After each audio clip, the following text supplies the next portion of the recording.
to be appointed as policemen, then maybe there are some some topics which deal with police issues. The length now, again, it varies. We can see that it starts with 150 words and it goes up to 500 words. And we can see that most of them, 13 out of 34, range about 250 to 300 words.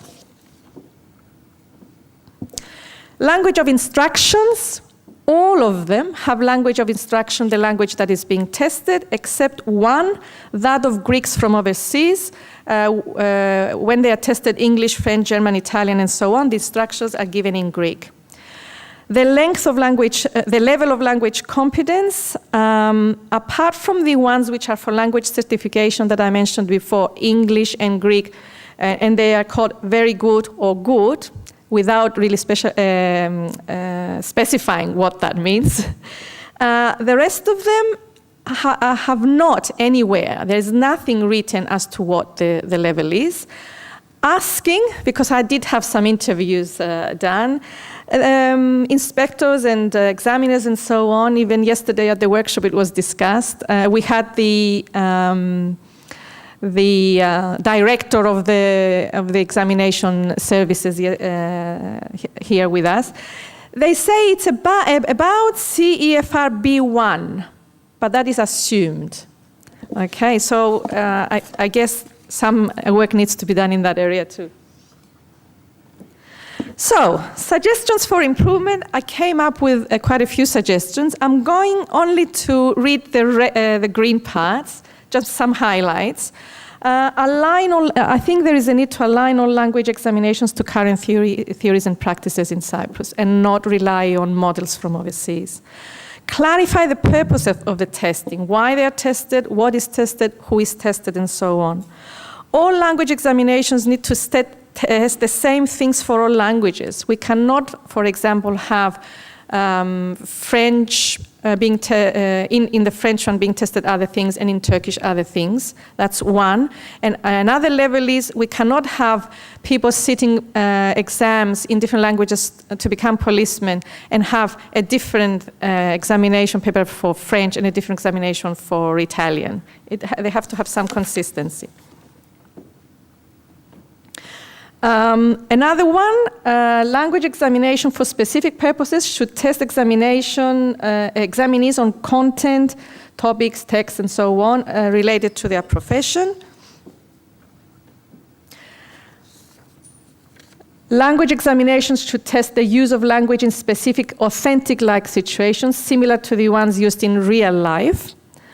Oral and written text types should reflect the types used in the examinee's personal, educational, social, and professional settings, and they should be suitable and varied.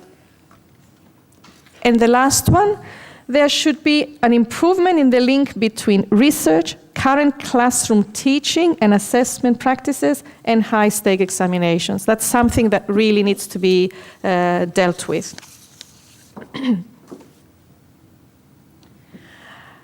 Another thing that I wanted to go through very quickly is that although there are language associations in Cyprus, there are no language testing associations. Conference and colloquiums, there have been a lot targeting high school teachers mainly, not many in academic or research-wise for language testing. So I guess one of the major steps is this conference. Towards encouraging conferences in this area and doing research. Journals, again, there is no language testing journal as such in Cyprus. There are, however, courses as parts, as components of BAs, of pre-service training, of undergraduate and postgraduate course, but I guess there is always room for improvement, and why not courses or postgraduate courses in testing as such, language testing. Someone goes like this, yeah, all right. And that'll be the day, hopefully. Okay, conclusions.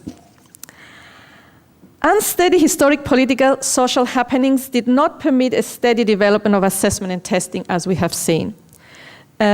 Also, small numbers of students did not allow for high-stake examinations until the late 60s. So far, practices have been based on overseas models. So there is a need for pre-service and undergraduate and postgraduate courses and training. Usually what happens in this, particularly in training, is that there's so much to cover that the testing area is often left the last one and not covered enough. So I think that's an issue. More systematic recording of the history of language assessment and testing. I was so devastated when asking all those people who have been writing about education in Cyprus, really prominent researchers, anything about testing? Not really. Not really. So the only substantial thing was the guide and then the latest research that I mentioned before. More and continuous research for language assessment and testing, and I think this conference comes as a major step towards that direction, and constant updating and improvement on language testing practices. I think, yes, it's very comfortable to keep redoing similar with slight changes, but things move on. Needs for testing, needs for test kits are changing, so we really need to have all this reflected in the testing system as well. A final note. I hope this presentation has been another way of getting to know Cyprus. Learn some historical, linguistic, and cultural background, and an opportunity to do some sightseeing of a different kind, that of testing in Cyprus. So, I wish you all to have a chance to have some other sightseeing in Cyprus in general, and I wish you a very good stay here. Thank you.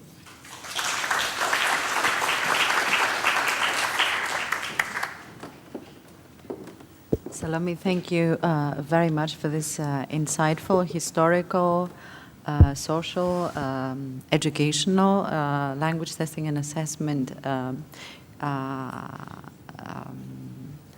painting of this landscape that I wasn't aware of, and my head went spinning when Salomi started enumerating all these exams that are out there on such a small island, isn't it? If you come to think of the numbers of exams in so many different languages in such a small place, I'm just wondering, really. Thank you very much for bringing this. For presenting this very interesting paper. I think we do have a few minutes for some questions, for as long as they're short. We're running a little bit late. I'm sure you can get Salomi and talk to her and ask all kinds of questions. Salomi will be very happy to answer the questions. So if the audience wants to ask questions, yes, please. Yeah, one theme that it's major in Cyprus these days, and from before, is the fact that there is a contradiction between theorists, researchers, teachers about assessment itself. Mm-hmm. They think that language assessment is of no need, or is it's a very systematic, formal way of assessing children's linguistic abilities. Therefore, they think that we should not do any kind of formal assessment. And I faced that when I came back from my studies from Manchester University, because my PhD was in language assessment, and they thought that I shouldn't practice any of anything of what I learned. And this was said to me by the Ministry of Education. So it was like a shock for me when I came back from England, and they told me more or less that what I learned was rubbish. Because we should not do any kind of assessment for the children. So what is your question? Yes, what's the situation now? because there are still people that they are opposed to language assessment. And they say that we should not have any kind of assessment. We should not classify children, etc. Okay. I cannot answer it in details, of course, but I will say just a few things. It's a developing landscape. Language curriculum, language testing, curricula in general in Cyprus. For many years, it was just a few times that there have been changes. And now we are required, remember that a few years ago, the Republic of Cyprus has joined the European Union. So that has made an effect. So we have to be compatible, we have to renew things and so on. So there is a kind of a race in inverted commas to keep up with, not only with Europe, but with the world. What I say often is that we don't, even as language learners, we don't compete only locally. If you want to get a job, you compete internationally. So you have to have the competence that other people may probably have. It's a long process which has to deal with what I said before, being comfortable and not wanting to change. There's also the other area of assessment, the formative assessment, the assessment that is being done in the classroom, which I believe has its merit and its importance. So there is a lot of work to be done, and I know I faced it when I came back from Australia 9 years ago, that novelties are not accepted as easily everywhere in the world. So you have to gradually sort of become part of the groups and look at what context you're working in from now on, and try and help in that way. I must say that there are a lot of good practitioners. A lot of good practitioners. In the last month, I've been training for the new curricula introduction and so on, and I've observed some classes which are absolutely, they don't have anything to be jealous of what's happening overseas. And I believe that there's similar things happening as far as testing in class is concerned. What we need now is to link that with high-stake examinations. And there is work to be done. I welcome you all to be part of that, and also research. It's an open field. So people like you who have this specialization, please, let's form a group and let's work together. Yes, one more question. Yes or no? Oh, sorry. Ladies first, yes Okay. or no? Sorry. I'd like to ask, what is your suggestion to general secondary education